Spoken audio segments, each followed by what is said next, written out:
tres. Y habitó entre nosotros. Es una de esas frases que parecen litúrgicas, ¿no? Pero que pueden tener un montón de significados, sobre todo pueden hablarnos mucho sobre la naturaleza de una persona y de qué tanto afectó a quienes estaban a su alrededor. Y de hecho de eso se trata esta obra de teatro. Esteban Montes, muchas gracias por la plática. Cuéntanos, a primera vista pareciera que es una obra religiosa, pero va mucho más allá que eso. Es un texto que habla más bien sobre la naturaleza humana, pero pues mejor platícanos y muchas gracias por esta plática. Lo primero, pues muchas gracias por la invitación. Y claro, bueno, este es un texto que escribió el maestro Fernando Martínez Monroy. Él, bueno, en su cátedra, él era pues profesor de análisis de texto dramático. eh, y bueno, en general en sus clases siempre tuvo como la referencia de la presencia de Jesús y el pensamiento de Jesús, no tanto en la parte, como dice, religiosa o hablar del dogma, sino más bien lo que le importaba mucho era explicar justamente eh, pues todo el pensamiento que Jesús vino a aportar a la humanidad, ¿no? Y todas las reflexiones y el punto de vista que pues fue un punto de vista verdaderamente único, inédito para ese momento, y bueno, y que finalmente vino a transformar, ¿no? Evidentemente, toda la cultura y el destino del mundo.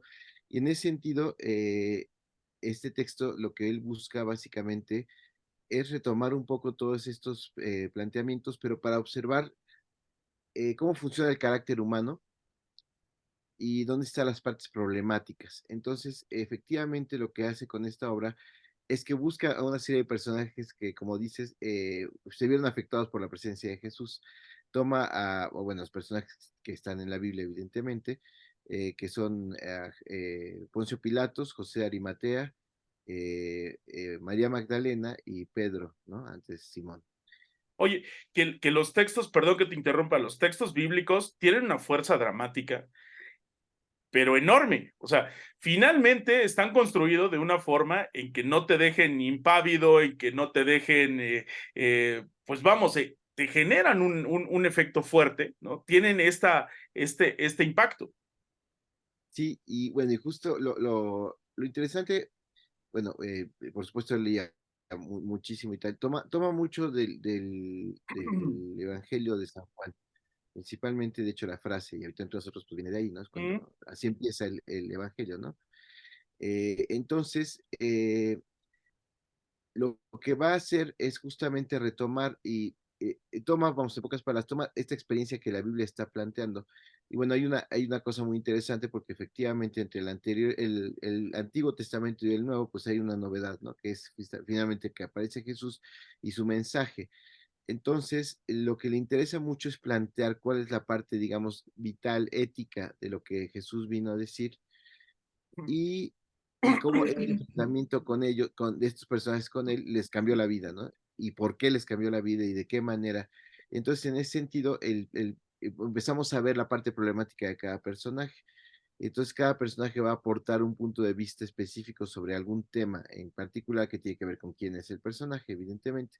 Empieza la obra justo con Poncio Pilatos y el cuestionamiento que se viene a hacer es que, pues, efectivamente, la ley humana, pues, es imposible. Vamos a decirlo así, ¿no? La paradoja con la que se encuentra este hombre es que, pues, se encuentra a un Jesús que está ya dispuesto a morir, ¿no? Y él no encuentra, se lo traen para que juzgue y él no encuentra ninguna razón para matarlo, para que muera. Y finalmente, pues la escena lo que le está diciendo, pues dame herramientas para defenderte, ¿no? O sea, di que no quieres morir, di que tal, ujú, y el otro no contesta nada, ¿no? Entonces, hay una escena, una obra que a Fernando, bueno, le gustaba muchísimo de Arthur Miller que se llama Panorama desde el puente.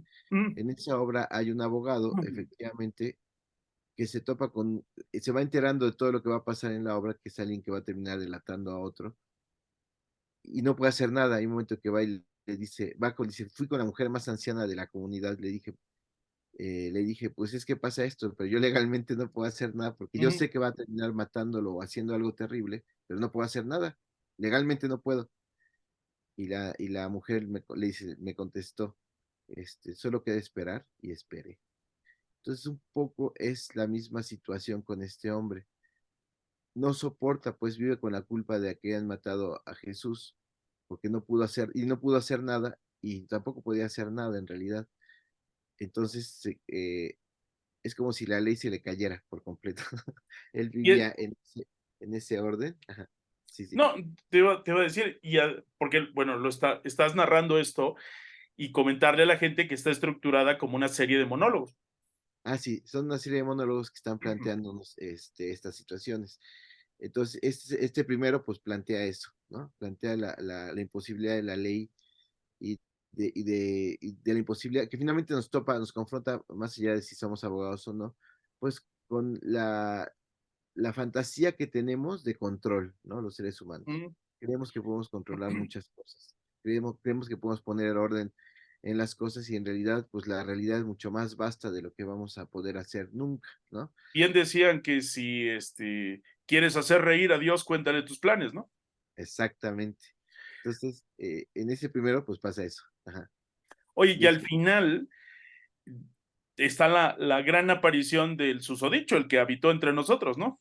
exacto.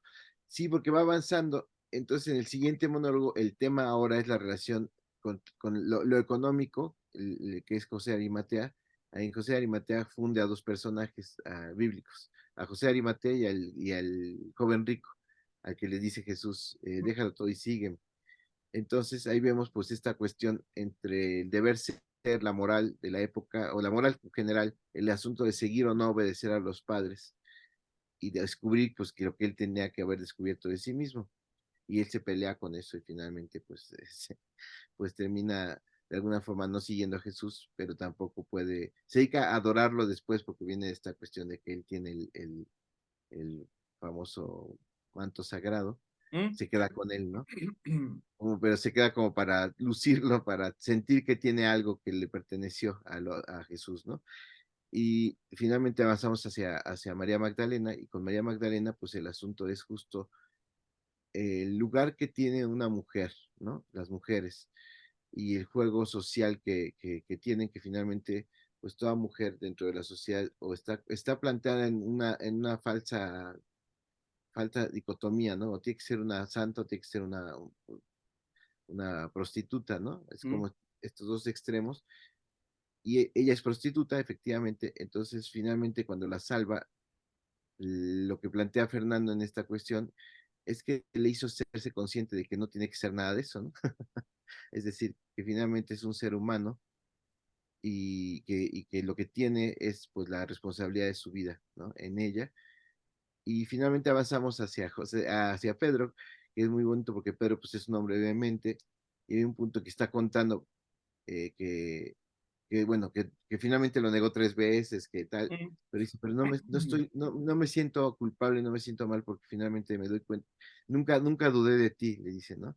Sino que básicamente me estoy dando cuenta que en realidad eh, me estabas buscando que aprendiera a usar mi vehemencia. Entonces, lo que está planteando en este personaje es un poco cómo uno puede transformar las situaciones negativas que puede tener en su vida Mm. para entender algo, para comprender cuál es el objetivo de las cosas y aprender ahora sí que literalmente a usarse de alguna forma, pues para beneficio de los demás, ¿no? Y para propio beneficio de uno, ¿no? Para mejorar su propia vida. Claro. Y ya finalmente la presencia de Jesús que cierra hace una conclusión y lo que hizo Fernando fue básicamente sintetizar, o sea, tomó todos varios momentos, varias frases del momento que están en la Biblia, pues de Jesús, las sintetiza y pues el mensaje básicamente es que hay que aprender a vivir, lo que dice al final Jesús, que la vida, que el sufrimiento es opcional, que uno puede aprender a valorar la vida, disfrutar de la vida, que uno tiene que aprender a encontrar dónde está lo importante, que finalmente está en descubrir quién es uno, ¿no? Y en aprender a honrar quién es uno para poder honrar a los demás, ¿no? Si uno Si uno no se, uno no puede dar lo que no se tiene, ¿no? Lo que no tiene. Y si uno no tiene amor hacia uno mismo, pues no va a poder amar a nadie, ¿no? Estar buscando el amor en otros, pues es un problema. E invitar Entonces, a la gente a que se dé, pero la oportunidad de ir a ver y escuchar estos monólogos y dejarse tocar por ellos, porque digo, es importante llegar con el corazón abierto, dirían. Esteban, ¿cuándo, dónde, a qué horas? las funciones se desarrollan en nuestro foro, el foro Fernando Martínez Monroy de Apeiron Teatro, que está ubicado en Doctor José María Vértiz 1054, y las funciones son los viernes a las 8, a las 9, y los sábados y domingos a las 6 de la tarde. ¿A Los qué boletos, altura de vértices? estamos entre Eje 5 Sur Eugenia y Ah, el Eje ya. 6. Estamos a cuadra y media de Eje 5. Está más o menos cerca el metro Eugenia, el metrobús Eugenia, sino en el Eje 5, pues ahora sí que de oriente a poniente, de oriente a poniente, pues pasan los peceros, de poniente a oriente bajan por el Eje 6 y Y si no, sobre ahí está el metro. el metro y sobre Vértiz pasan también autobuses. Sí, es una zona bien comunicada. Sí, Esteban, muchas gracias. ¿Cuáles son tus redes, las redes de la compañía? claro que sí. Estamos en Facebook como Apeiron Teatro, en Instagram como Apeiron Teatro AC, en TikTok como Apeiron Teatro y en ex Twitter como Apeiron-Teatro. Ahí en la espantosa X también los encuentran, entonces. En la página, así Muchísimas es. gracias, Esteban. Te mando un abrazo fuerte. Cuídate Muchísimas mucho. gracias y pues ojalá y tú también puedas, estás invitadísimo a ir a verla. Y Muchas gracias. debería, porque además me queda bien cerca, entonces, hablaría muy mal de mí si no voy. Muchas gracias, cuídate. Gracias. Igualmente, hasta luego, buen día. Abrazo.